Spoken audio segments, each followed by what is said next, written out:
পাগলাদিয়া নদীয়ে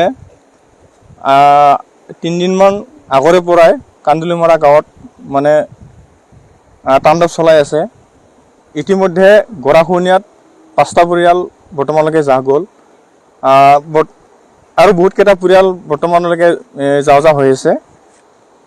এই পাগলাদিয়া নদীয়ে কান্দুলিমৰা অকল যে পৰিয়াল যে মানে ক্ষতিসাধন কৰিছে সেই নহয়, শ বিঘা মাটি শ হেক্টৰ খেতি পথাৰ এতিয়ালৈকে নদীত গৰাখহনীয়া হৈ মানে গুচি গ'ল।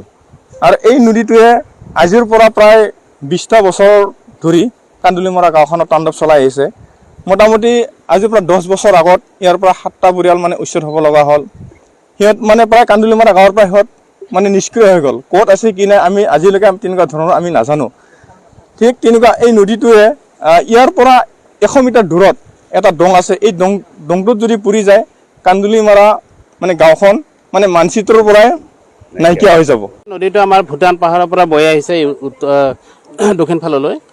বহুত বছৰে নদীটোৱে আমাৰ গাঁওখনৰ লগতে অন্য গাঁৱৰো আমাৰ চৰণ জংঘলৰ পৰা চেঁচা পানী হৈ এনেকৈ আমাৰ নলবাৰীলৈকে যথেষ্ট গাঁও ক্ষতি কৰিছে। প্ৰতি বছৰে নদীটোৱে ঠাইখন সলনি কৰে আৰু গাঁৱৰ শ কৃষি ভূমি আমাৰ নষ্ট কৰে, লগতে গাঁওবিলাকৰো বহুতো ক্ষতি কৰে, যিখিনি আজি আপোনালোকে ইয়াত আহি নিশ্চয় দেখিছে। মই ভাবোঁ আমি কিন্তু চৰকাৰক, নতুন চৰকাৰ আহিছে, নতুন চৰকাৰ গৈছে, আমি বহুত অনুৰোধ কৰিছিলোঁ যে নদীৰ যিখিনি তাৰমানে ভাঁজ লগা দৃশ্য এইখিনি যাতে চিধা কৰা আমি বহুত অনুৰোধ কৰিছিলোঁ। আৰু অনুৰোধ মৰ্মত তেখেতসকলে আমাক বল্ডাৰ গাঁথনি কিবাকিবি দিছিলে।